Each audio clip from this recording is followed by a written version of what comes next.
Hello friends, आप सभी को नमस्कार। मैं हितेश कुमार एक बार फिर से आज आप सभी का ज्ञान कोश यूट्यूब चैनल में स्वागत करता हूं। देखिएगा, आज कितनी तारीख है? आज है 6 जून और 6 जून से जितनी भी करंट अफेयर्स बनेंगी वो हम आज की वीडियो में चर्चा करेंगे। यानी कि आज के दिन से 6 जून से जितनी भी करंट अफेयर्स बनेंगी वो हम आज की वीडियो में चर्चा करेंगे। इस वीडियो को पढ़ने से पहले थोड़ी सी जानकारियां और मैं आपको दे देता हूं कि देखिएगा, इसके पीडीएफ के लिए तो मैं आपको हर दिन बताता हूं कि आप लोग ज्ञान कोश नाम से Facebook page, Telegram channel, WhatsApp group है, ज्ञान कोश नाम से ऐप है, उसे आप आसानी से डाउनलोड कर सकते हैं। जिन सबका लिंक डिस्क्रिप्शन में दिया हुआ है वहां से आपको पीडीएफ मिल जाएगा। एक जानकारी और भी है कि आज दोबारा से अनिल सर की क्लास होगी दोपहर 1 बजे से।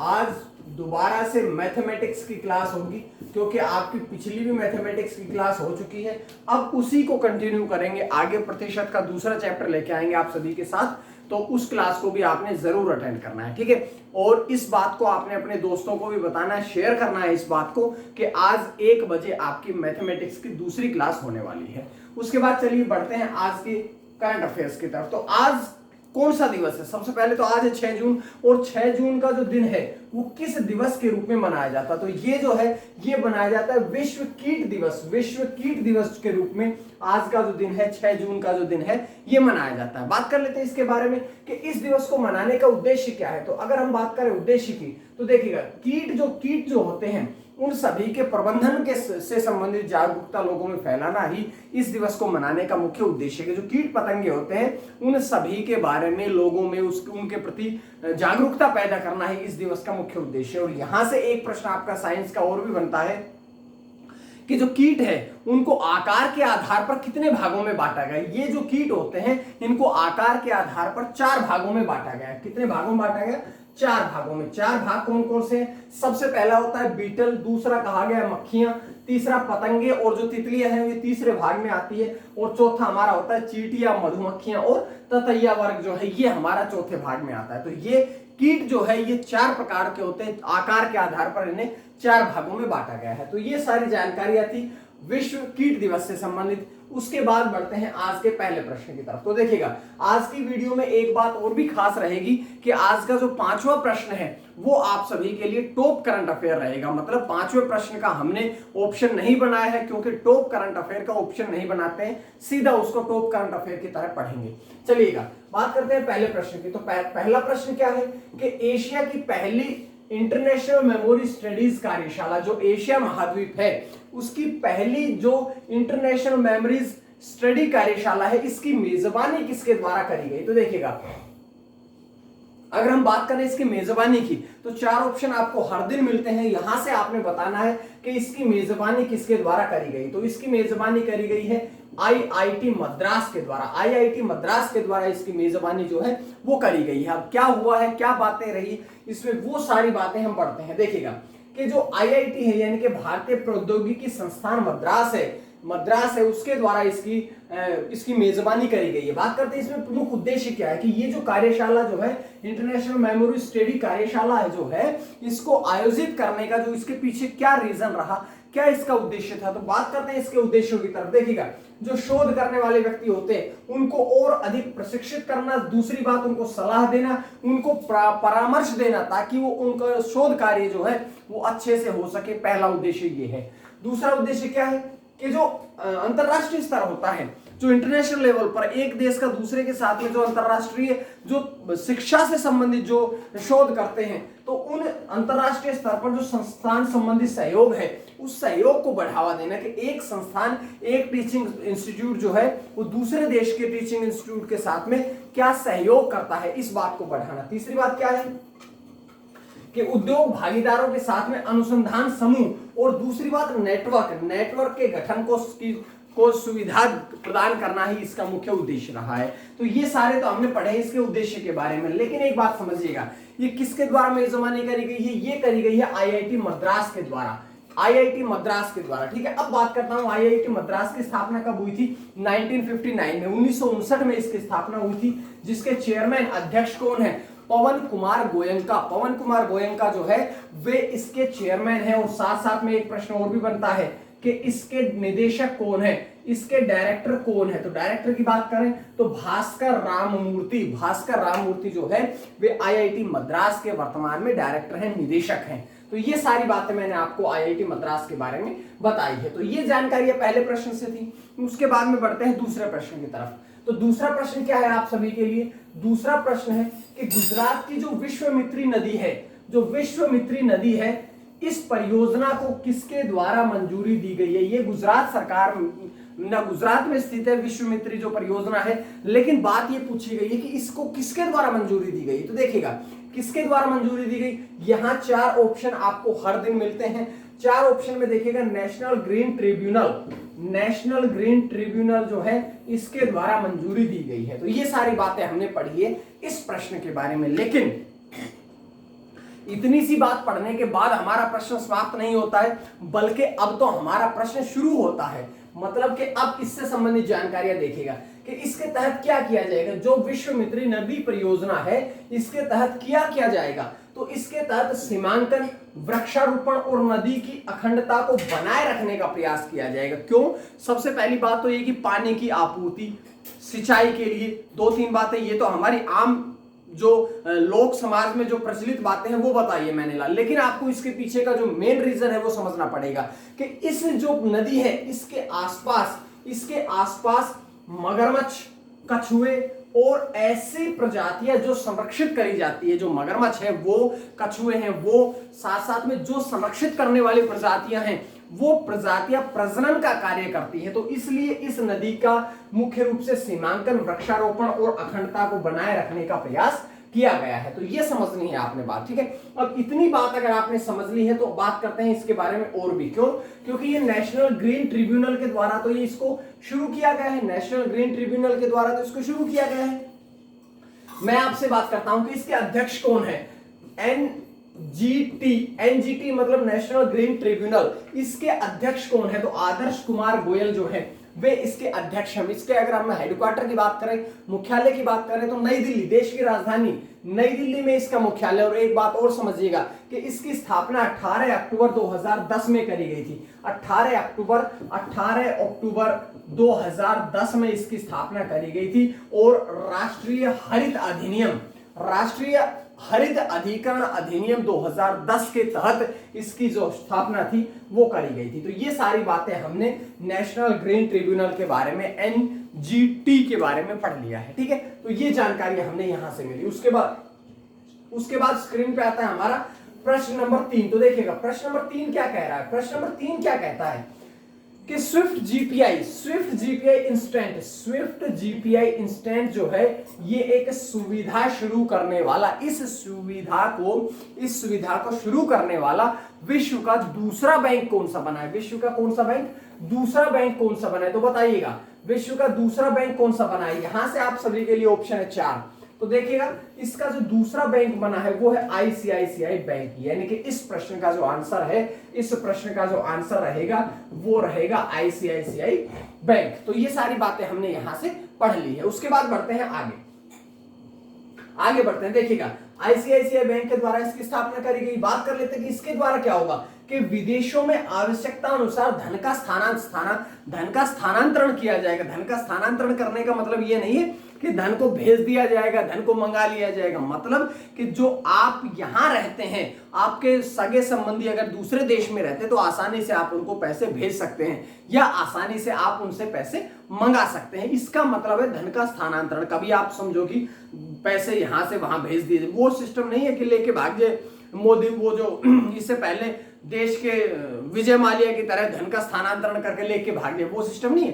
धन के स्थानांतरण का अर्थ यह है कि भारत में रहने वाले जो लोग हैं, अगर उनके सगे संबंधी बाहर रहते हैं या वो बाहर कमा रहे हैं तो वो धन को आसानी से भेज सकते हैं, या आप अपने पैसे को उनकी आवश्यकता अनुसार उनके पास भेज सकते हैं। तो ये सारी बातें थी। और इस सुविधा को जो है 24 घंटे शुरू रखने का प्रयास भी किया जाएगा। ये 24/7 आपकी ये सुविधा शुरू रहेगी। अब देखिएगा जो खास बात है वो है आईसीआईसीआई बैंक के बारे में। अब मैं आपसे एक बात बताता हूं, आप जितने भी दर्शक हैं, जितने भी श्रोता हैं, जितने भी आप देखने वाले हैं वीडियो, आप में से कितने व्यक्ति ऐसे हैं जो आईसीआईसीआई बैंक की फुल फॉर्म जानते हैं? अगर नहीं जानते तो समझिएगा आईसीआईसीआई बैंक की फुल फॉर्म है industrial credit and investment corporation of India. Industrial credit and investment corporation of India जो है वो आईसीआईसीआई बैंक की फुल फॉर्म है। उसके बाद में इसके अगर हम हेडक्वार्टर की बात करें, मुख्यालय की बात करें, तो इसके दो मुख्यालय है। सबसे पहला तो है इसका रजिस्टर्ड जो मुख्यालय है वो है मुंबई में, लेकिन दूसरा मुख्यालय इसका वडोदरा में भी है। क्यों? क्योंकि इसकी स्थापना जो है वो 5 जनवरी 1994 को कहां करी गई थी? वडोदरा में। तो इसके दो मुख्यालय हैं, लेकिन इसका रजिस्टर्ड मुख्यालय जो है वो आपका मुंबई में है। उसके बाद बात करते हैं इसके प्रबंध निदेशक और मुख्य कार्यकारी अधिकारी, इनके एमडी और सीईओ के बारे में। तो संदीप बख्शी इसके एमडी सीईओ है। साथ साथ में टैगलाइन क्या है? तो आईसीआईसीआई बैंक की टैगलाइन है, हम है ना ख्याल आपका, हम है ना ख्याल आपका, ये इसकी टैगलाइन है। तो ये जानकारी हमने यहां से पढ़ ली है। उसके बाद प्रश्न नंबर 4 कि वास्तविक नियंत्रण रेखा के साथ एक संयुक्त वायु रक्षा प्रणाली, एक संयुक्त वायु रक्षा प्रणाली जो है ये किस देश के द्वारा, कौन से देश ने इसको विकसित किया है? तो बताइएगा कौन सा ऐसा देश है जिसने कि अब एलएसी मतलब कि वास्तविक नियंत्रण रेखा जो है इसके साथ एक संयुक्त वायु रक्षा प्रणाली विकसित करी है। तो ऐसा देश जो है वो ऐसा देश कौन सा है? ऐसा देश है यहाँ पर चीन। यानी कि इस प्रश्न का जो सही आंसर होगा, इस प्रश्न का जो सही आंसर होगा वो कौन सा होगा? वो होगा चीन। तो ये बात आपने समझनी है, ठीक है। अब बात करते हैं इस प्रश्न के बारे में और जानकारी। देखिएगा चीन देश ऐसा है जिसने कि पहली बार पश्चिमी सीमाओं पर एकीकृत सैन्य वायु निगरानी प्रणाली विकसित करी है। अब ये मैं बात करता हूं कि वास्तविक नियंत्रण रेखा क्या है। ये वास्तविक नियंत्रण एलएसी क्या है? तो ये एक रेखा है जो भारत नियंत्रित क्षेत्र को चीनी नियंत्रित क्षेत्र से अलग है। भारत का जो क्षेत्र है, क्योंकि वहां पर जैसे एलओसी है थोड़ी आगे पीछे बढ़ती रहती है, ऐसे ही होता है कि जब दो देशों के बीच में नियंत्रण रेखा जो है वो फिक्स नहीं होती है तो उन पर अधिकार जताया जाता है। बस के कभी ये देश वहां बढ़ जाता है, कभी वो देश इधर बढ़ जाता है। तो इस बात को आपने समझना है, ये रेखा है। उसके बाद में भारत और चीन के बीच में प्रमुख असहमति मतलब सहमति नहीं है। एलएसी वास्तविक नियंत्रण रेखा के पश्चिमी हिस्से पर है। ये पश्चिमी रेखा हिस्से पर है जो कि असहमति है कि चीन कहता है कि ये मेरा कब्जा है, भारत कहता है कि ये मेरा कब्जा है। तो एक असहमति है उस क्षेत्र को लेकर के, वहां पर ये वास्तविक नियंत्रण रेखा है। मैं बात करता हूं आगे। देखिएगा जैसा कि आप सभी को पता है कि ये सारा जो ये जम्मू कश्मीर की बात करते हैं, ये सारा जो है ये पाकिस्तान के अधिकार क्षेत्र में आ गया, छीन लिया गया या कुछ कहिएगा, इस पर दबाव बना रखा है। ऐसे ही ये चीन ने, अक्साई चीन बोलते हैं इसको, ठीक है। तो ये चीन के अधिकार क्षेत्र में आता है। ये सारा जो क्षेत्र है ये भी चीन के अधिकार क्षेत्र में आ जाता है। मतलब चीन ने इस पर अपना कब्जा कर रखा है, लेकिन वास्तविक नियंत्रण रेखा यहां पर नहीं है। इसी कारण से दोनों में असहमति बनी है। अब मैं बात करता हूं भारत की जो एलएसी है वो 3 हिस्सों में बटी हुई है। 3 हिस्से कौन कौन से? सबसे पहले तो अरुणाचल प्रदेश और सिक्किम सीमा पर, क्योंकि चीन ये कहता है कि सिक्किम जो क्षेत्र है, सिक्किम जो भारत का राज्य है वो चीन का हिस्सा है। तो सबसे पहले तो यहां पर बनी अरुणाचल प्रदेश और सिक्किम। दूसरी बात मैंने कही कि उत्तराखंड और हिमाचल प्रदेश के आसपास का जो क्षेत्र है ये जम्मू कश्मीर का है। उसके साथ में तीसरा कौन सा है? लद्दाख सीमा। तो ये 3 एलएसी हिस्सों में भारत बटा हुआ है, ठीक है, भारत और चीन। उसके बाद बात करते हैं, जैसा कि मैंने आपसे कहा था कि 5वें प्रश्न हम पढ़ेंगे टॉप करंट अफेयर्स का। आज का टॉप प्रश्न पढ़ेंगे क्योंकि आरबीआई जो है, आरबीआई ने अपनी मौद्रिक नीति जारी कर दी है और मौद्रिक नीति 2021 पर आरबीआई के गवर्नर शक्तिकांत दास, 25वें गवर्नर शक्तिकांत दास ने क्या कहा है, तो बात करते हैं इसके बारे में। देखिएगा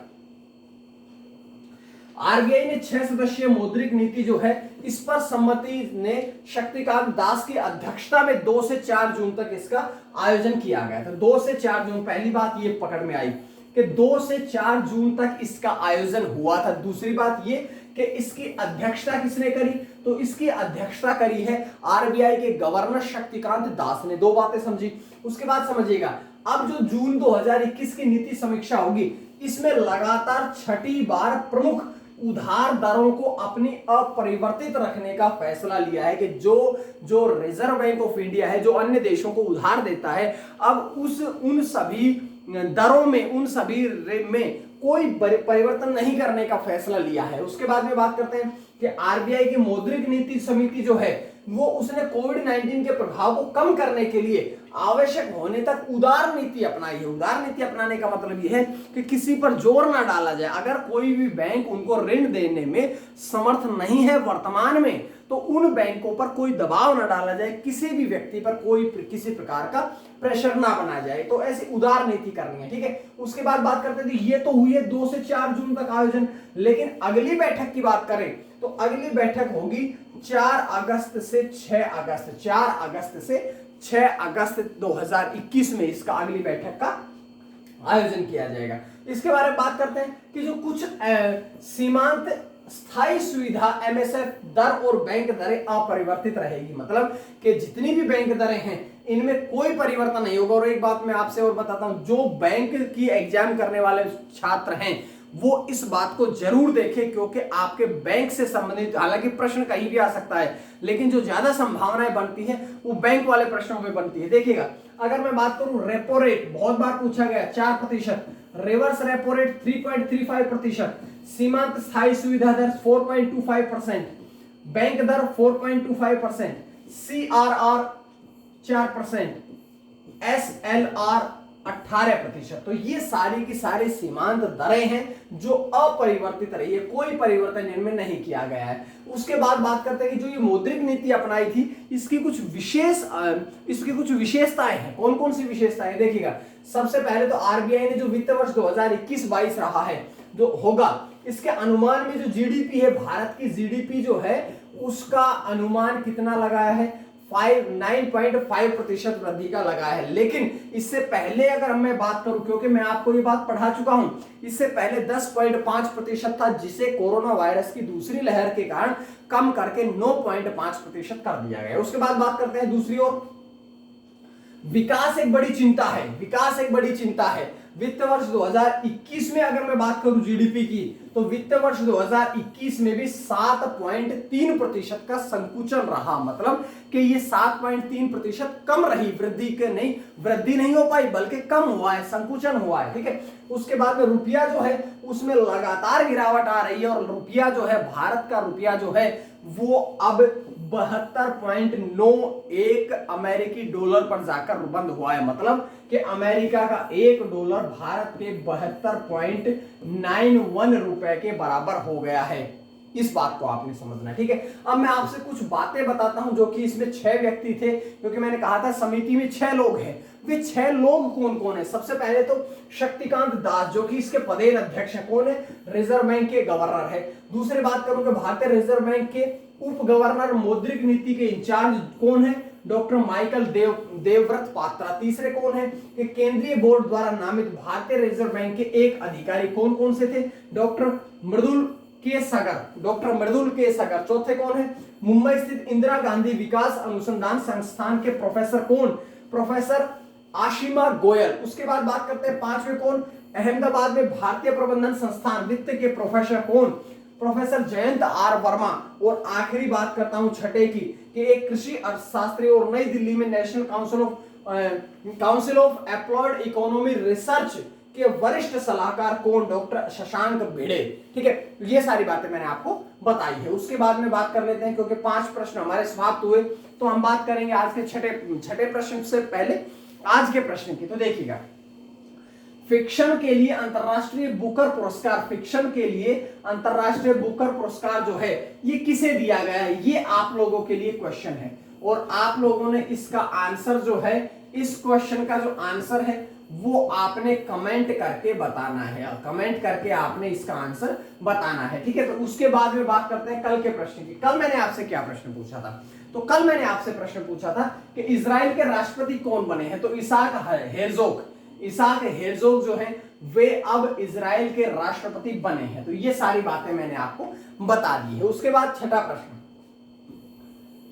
कि भारतीय नौसेना का कौन सा हाइड्रोग्राफिक सर्वेक्षण पोत अब सेवा मुक्त हुआ है? सेवा मुक्त मतलब कि एक जो पोत था, युद्ध पोत नहीं, हाइड्रोग्राफिक सर्वेक्षण पोत, अब उसको रिटायर कर दिया गया है, अब उसे सेवानिवृत्त कर दिया गया है। तो उसका नाम बताना है आपने, कौन सा ऐसा है? तो ऐसा जो नाम है उसका नाम है संध्याक, यानी कि आपका ऑप्शन सी है वो आपका यहां से एकदम करेक्ट होगा, एकदम सही होगा। तो ये जानकारियां मैंने आपको दी है। अब मैं बात करता हूं आपसे, देखिएगा नाम क्या है, संध्या। दूसरी बात कि ये जो सेवा मुक्ति समारोह का कहां पर आयोजन किया गया, तो ये जो सेवा मुक्ति समारोह है इसका आयोजन विशाखापट्टनम में किया गया। उसके बाद इस पोत ने लगभग 200 प्रमुख जल सर्वेक्षण और अनेक छोटे सर्वेक्षण में भाग लिया है। आखिरी बात और समझ लीजिएगा, क्योंकि अब तो ये सेवा मुक्त हुआ है, अब तो ये रिटायर हुआ है।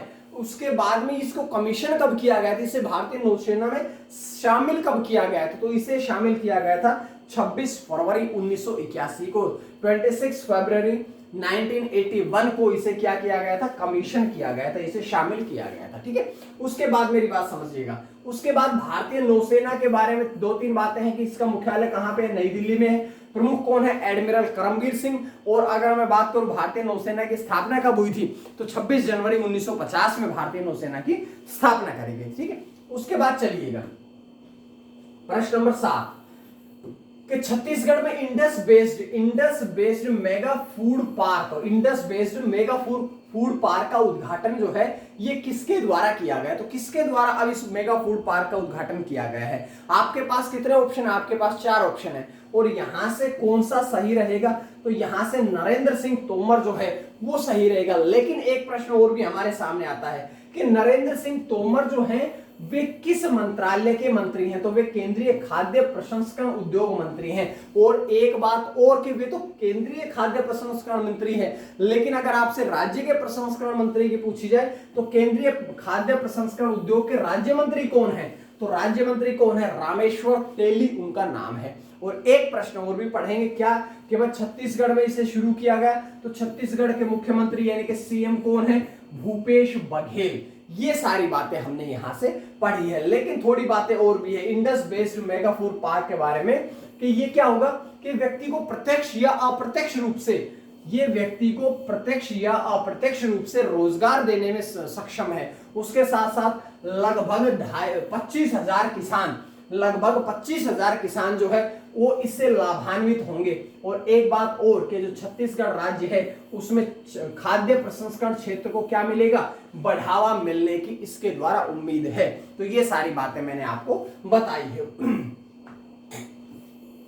उसके बाद प्रश्न नंबर 8 कि अंतरराष्ट्रीय हॉकी महासंघ ने टीम रैंकिंग अब जारी कर दी है, लेकिन पूछा यह गया है कि इसमें टीम रैंकिंग में पहले स्थान पर कौन सी टीम रही है। पहले स्थान पर हॉकी की बात हो रही है तो पहले स्थान पर कौन सी रही, पहले स्थान पर रही है बेल्जियम। ऑस्ट्रेलिया की जो टीम है वो कौन से स्थान पर रही, दूसरे स्थान पर। नीदरलैंड्स की जो टीम है वो तीसरे स्थान पर। और इसमें भारत की पुरुष हॉकी टीम का कौन सा स्थान रहा, चौथा स्थान रहा है। तो देखिएगा ये 10 के 10 रैंकिंग मैंने आपसे बताई है।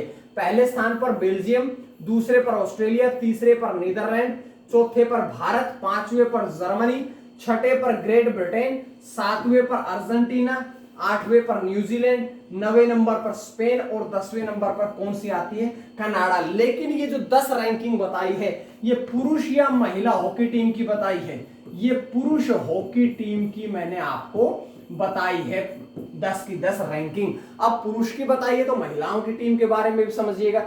नीदरलैंड्स की जो टीम है जो कि पुरुष में कौन से स्थान पर थी, तीसरे नंबर पर थी। वहीं महिलाओं की टीम ने कौन से स्थान हासिल कर लिया है, महिलाओं की टीम ने पहला स्थान हासिल कर लिया है। दूसरे नंबर पर कौन सी टीम रही, अर्जेंटीना। तीसरे नंबर पर कौन सी रही, ऑस्ट्रेलिया। चौथे नंबर पर कौन रही, जर्मनी। पांचवें नंबर पर ग्रेट ब्रिटेन। अब ये टॉप 5 तो मैंने आपको बता दिए, लेकिन इंडिया की टीम का कौन सा स्थान रहा, इंडिया की महिला टीम का स्थान रहा 9वां स्थान। ठीक है, उसके बाद में चलिएगा बात कर लेते हैं प्रश्न नंबर 9 की तरफ कि यूनटैब 2021 योजना किसके द्वारा शुरू करी गई। अब ऐसे कौन व्यक्ति है जिनके द्वारा यूनटैब 2021 जो योजना जो है ये शुरू करी गई। तो देखिएगा यहां से ये जो योजना आई है R.K. माथुर, राधाकृष्ण माथुर के द्वारा ये योजना जो है ये शुरू करी गई है। बात आई समझ में, तो देखिएगा मनोज सिन्हा कौन है, वर्तमान में जम्मू के उपराज्यपाल हैं। गिरीश चंद्र मुर्मू कौन है, पहले उपराज्यपाल थे। नरेंद्र मोदी देश के प्रधानमंत्री हैं। हैं, ठीक है। उसके बाद में देखिएगा कि लद्दाख के उपराज्यपाल R.K. माथुर है, जिनके द्वारा ये शुरू करी गई। इसके तहत क्या होगा कि पहले चरण को लेह और कारगिल में शुरू किया जाएगा और जो 9वीं से 12वीं तक के छात्र हैं उनको एक एजुकेशनल टैब भी सौंपे गए हैं। एजुकेशनल टैब जो है इसमें लगभग 35 पुस्तकों का एक पीडीएफ मिलेगा, 35 पुस्तकों का पीडीएफ मिलेगा। साथ साथ में क्या होगा कि ऑनलाइन या ऑफलाइन दोनों के मोड पर ये ऐप है। लागत अगर बात करें इस योजना की तो 15 करोड़ रुपए, 15 करोड़ रुपए की लागत है, जिसके द्वारा 12,300 से अधिक छात्रों को इस योजना का लाभ मिलेगा। ये बात थी मैंने आपको यहां से बताई है। जिसके बाद हमारा आज का अंतिम प्रश्न आपकी स्क्रीन पे आता है, देखिएगा। Times 50 most desirable man 2020 list जारी करी गई है और इस लिस्ट की अगर हम बात करें तो सबसे पहले स्थान पर कौन रहे हैं, पहले स्थान पर कौन रहे हैं, तो देखिएगा पहले स्थान पर जो रहे हैं वो रहे हैं सुशांत सिंह राजपूत, जिनका पिछले वर्ष निधन हो गया था। उसके बाद बात करते हैं दूसरे नंबर पर कौन है, विजय देवरकोंडा। तीसरे नंबर पर कौन है, आदित्य रॉय कपूर। और चौथे नंबर पर कौन है, विक्की कौशल है। ये सारी बातें मैंने आपको यहां से बताई है, इसके बारे में समझ लीजिएगा। इसमें एक बात का ध्यान रखा गया कि 40 वर्ष से कम आयु के पुरुष जिन्होंने प्रभावित किया है उनकी लिस्ट जारी करी गई है। मैं आपको बता चुका, पहले नंबर पर सुशांत सिंह राजपूत, दूसरे पर विजय देवरकोंडा, तीसरे पर आदित्य रॉय कपूर, चौथे पर विक्की कौशल और पांचवें नंबर पर दलकीर सलमान जो है वे 5वें नंबर पर रहे हैं। तो ये सारी बातें थी जो कि मैंने आपको आज की वीडियो से बताई है। तो उम्मीद है आपको ये जो वीडियो है डेली की जो करंट अफेयर है ये पसंद आ रही है। तो चैनल को सब्सक्राइब करें, लाइक करें, शेयर करें। दूसरी बात, अब आप लोगों की हिंदी की क्लासेस भी रेगुलर हो रही है, अब आप लोगों की मैथमेटिक्स की क्लासेस भी होने लगी है। बहुत जल्द आप लोगों के लिए रीजनिंग की क्लासेस की भी बंदोबस्त कर दिया जाएगा, ठीक है। तो इसी प्रकार से आप लोग हमारे साथ जुड़े रहिएगा। आप सभी का बहुत बहुत धन्यवाद। आज के लिए इतना ही। मां सरस्वती की कृपा आप सभी पर बनी रहे।